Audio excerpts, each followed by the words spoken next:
자, 반갑습니다. 알파프로 과정 여러분, 정태근 전문가입니다. 8월 10일 첫 번째 방송 시작하도록 하겠습니다. 첫 번째 방송 종목은 CJ 제일제당입니다. 방송 끝까지 시청을 좀 부탁드리고요. 방송 보시고 난 이후에는 좋아요, 구독 부탁드리도록 하겠습니다. 자, 그러면 시작 한번 해보도록 할게요. 차트를 좀 보시면서 말씀드릴게요. 비비고 브랜드 아시죠?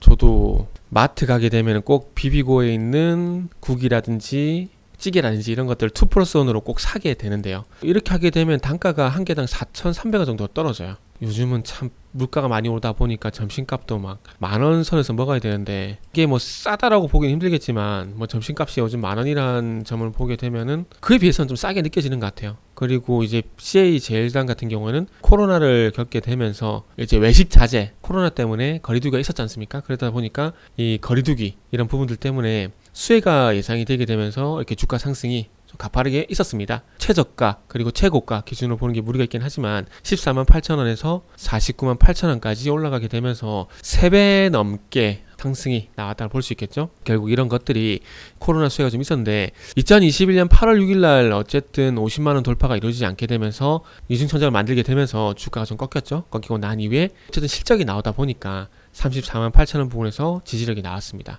그러면서 뭐 소위 말하는 횡보 흐름이 지속이 됐었는데 최근에 와서 좀 다시 좀 부각이 되는 것 같아요. 어제 같은 경우에 8.6% 장중에 10%까지 상승이 나왔었는데 거래량이 상당히 많이 발생이 됐어요. 그죠? 최근에 거래량이 상당히 많이 발생이 됐는데 외국인들이 그렇게 좀 많이 샀습니다. 외국인들이 그렇게 좀 많이 샀어요. 어제 보게 되면은 14만 2천주 정도 매수가 들어와서 일시적으로 거의 0.9% 1% 가까운 지분이 올라가는 현상이 좀 나오기도 했습니다. 그런데 이게 실적 이슈가 반영이 된 거거든요.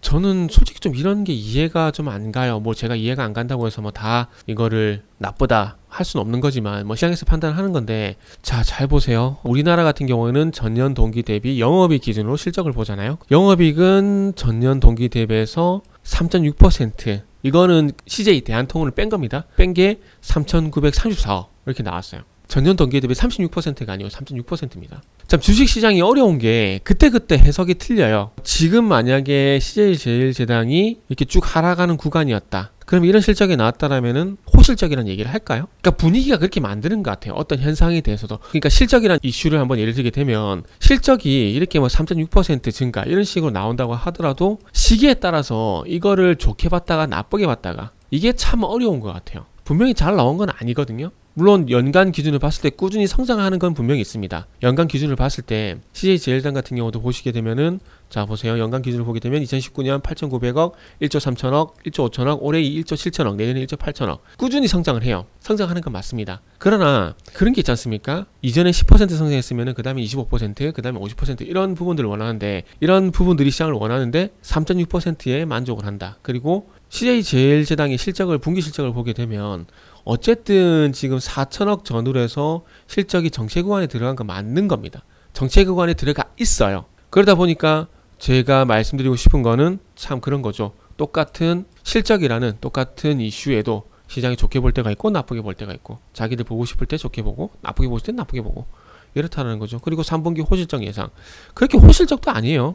지금 2분기 실적을 보게 되면, 자 보세요. 3,934억이거든요. 근데 3분기 보게 되면은 3,764억입니다. 전분기 대비해서 부진해요. 그러니까 어찌 보면 이건 것 같아요. 어제 그저께 이 삼양식품하고 농심 관련해갖고 K푸드 해가지고 라면 수출이 늘었다는 얘기가 있잖아요. 그러다 보니까 이 음식료업종이 어쨌든 분위기가 만들어지다 보니까 그 영향으로 제가 봤을 때는 어저께 CJ 제일제당이 뒤늦게 이렇게 급등이 나온 것 같아요. 그래서 이거를 나쁘게 평가하는 건 아니고 실적이 잘 나왔다기보다는 분위기 편승해서 상승이 나온다, 뭐 이 얘기를 말씀을 드리고 싶은 겁니다. 뭐 디스하고 싶은 건 아니고요. 그래서 어쨌든 지금 화면을 보시면 의미 있는 가격대를 좀 보게 되면 40만 8천원이거든요 40만 8천원을 어쨌든 돌파가 이루어졌죠. 그리고 나서 거래량도 수반이 됐고 오늘 조정 나오고, 그러면 이제 적어도 40만 8천 이상 주가 흐름 유지가 되게 된다라면은 조정시 매수가 충분히 가능하다라는 관점을 말씀을 드릴 수가 있는 겁니다. 그래서 지금 어쨌든 뭐 어제 말씀드린 삼양식품 같은 경우도 지금 전고점 돌파하고 난 다음에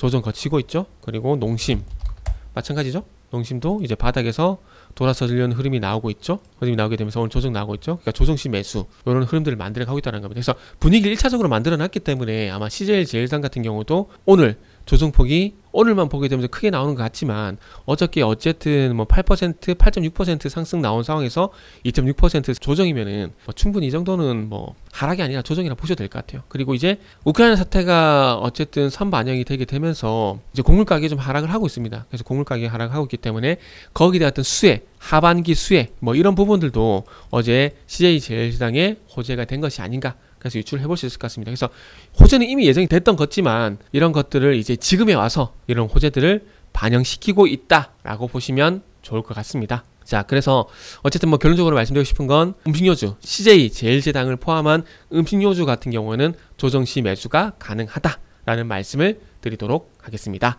자, 여기까지 하도록 하겠습니다.